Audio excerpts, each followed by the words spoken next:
নমস্কার বন্ধুরা, শিলার রান্নাঘরে আপনাদের সবাইকে স্বাগত। ডগার দিকে লাউ পাতাগুলো নিয়ে নিই, একটু বড় বড় সাইজের শক্ত লাউ পাতাগুলো যেগুলো ফেলে দেওয়া হয়, সেই লাউ পাতাগুলো দিয়েই তৈরি করে দেখাবো আজকে লাউ পাতা বাটা। সঙ্গে থেকে পুরো রেসিপিটা দেখুন আমি কিভাবে তৈরি করছি, স্কিপ করলে বুঝতে পারবেন না। এবার লাউ পাতাগুলো আমি কেটে নেব। এই যে সিটটাকে ফেলে দিয়ে এইভাবে টেনে টেনে ছিঁড়ে নেব। সিটটাকে নেব না, জলে দিয়ে দেব। গরম ভাতের সঙ্গে খুব ভালো লাগে। আমার এই রেসিপিটা দেখে তৈরি করে নেবেন বাড়িতে আপনারা। কড়াইতেই গরম জল করে নেব, তাই জল দিয়ে দিলাম। পাতাগুলো কেটে ভালো করে ধুয়ে নিয়েছি, 2-3 বার ধুলাম, বালি ছিল বলে। এবার এই যে গরম জলের মধ্যে দিয়ে দেব।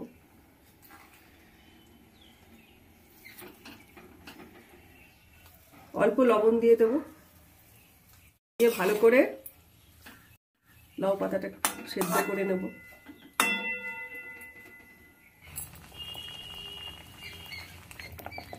লাউ পাতাটা হালকা সেদ্ধ হয়ে গেছে, এবার তুলে নেব।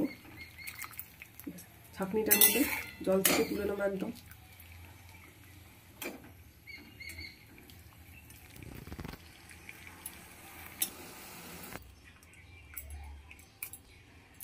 বাটিটার মধ্যে নিয়ে নেব, ঠান্ডা করে নেব।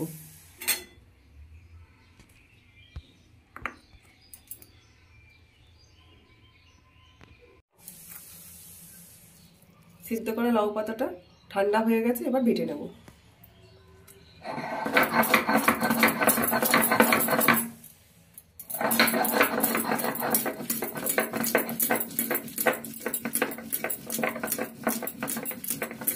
ইউটিউব থেকে নতুন বন্ধুরা যারা আমার রান্না দেখছেন, ইউটিউব চ্যানেলটিকে সাবস্ক্রাইব করে আমার পাশে থাকবেন। পাশে থাকা বেল আইকনটা প্রেস করে দেবেন, যাতে ভিডিও বেরোলে প্রথমে আপনাদের কাছে পৌঁছে যায়। পুরনো বন্ধুদের অসংখ্য ধন্যবাদ যারা আমার সঙ্গে আছেন। ফেসবুক থেকে নতুন বন্ধুরা যারা আমার রান্না দেখছেন, ফেসবুক পেজ শিলার রান্না পেজটিকে ফলো করে আমার সঙ্গে থাকবেন, যাতে আমি একটু এগিয়ে যেতে পারি। যে শক্ত শক্ত পাতাগুলো আছে ফেলে দিতে হবে না। আমার এই রেসিপিটা দেখে আপনারা তৈরি করে নিন।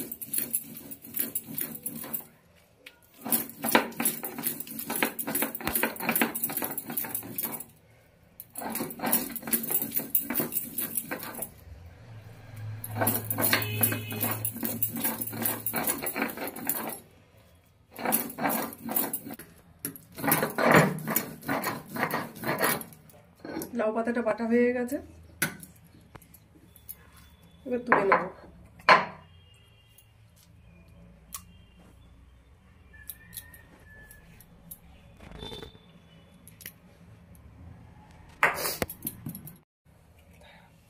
এই পাতা বাটা শিলের মধ্যেই কালো জিরে, পরিমাণ মতন কাঁচা লঙ্কা আর রসুন একসঙ্গে বেটে নেব।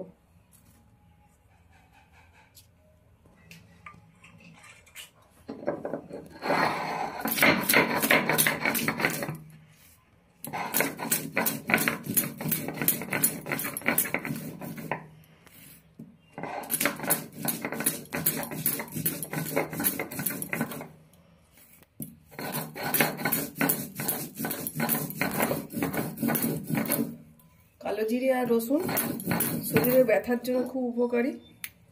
আমি দুটোই একসঙ্গে বেটে নিলাম, আবার একবার মিহি করে বেটে নেব।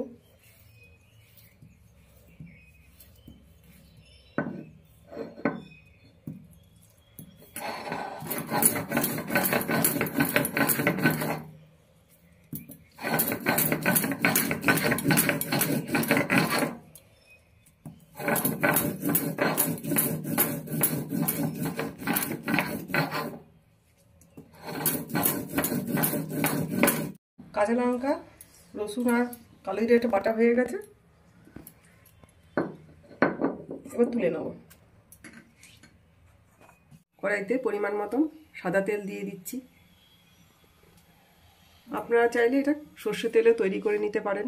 আমি বেশিরভাগ রান্নাই সাদা তেলে তৈরি করি, তাই জন্য আমি সাদা তেলেই করলাম। দুই রকম তেলেই এটা তৈরি করে নেওয়া যাবে। তেলটা গরম হয়ে গেছে, কড়াইতে কালো জিরে দিয়ে দেবো সোমবার।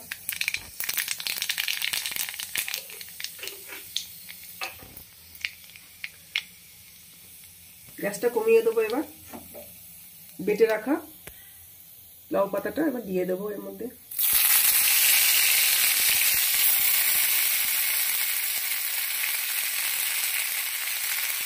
কাঁচা লঙ্কা, রসুন আর কালো জিরে ওটাও এর মধ্যে দিয়ে দেবো। পরিমাণ মতন হলুদ দিয়ে দিলাম।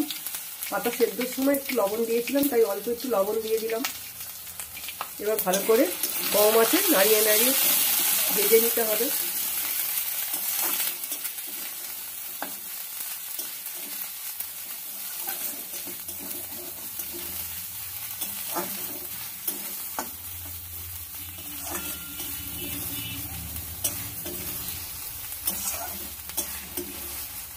আমার এই রেসিপিটা দেখে বাড়িতে তৈরি করে নিন।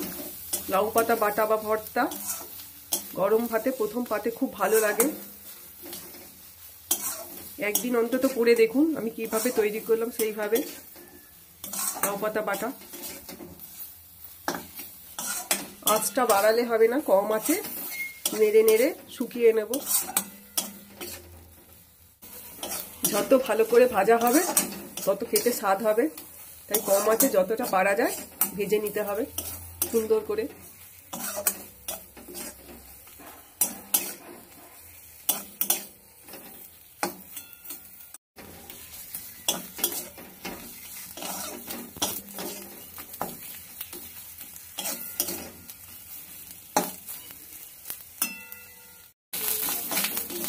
লাউ পাতাটা ভাজতে ভাজতে দেখুন অনেকটা কালো হয়ে গেছে, ভাজাটা প্রায় হয়েই গেছে।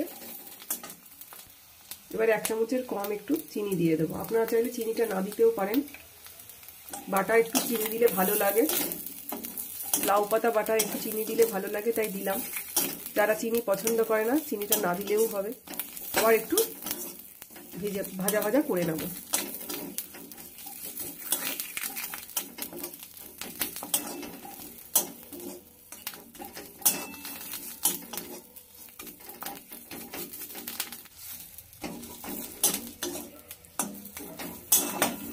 লাউ পাতা ভর্তাটা দেখুন একদম শুকনো শুকনো হয়ে গেছে, ভাজা ভাজাও হয়ে গেছে। এবার নামিয়ে দেবো।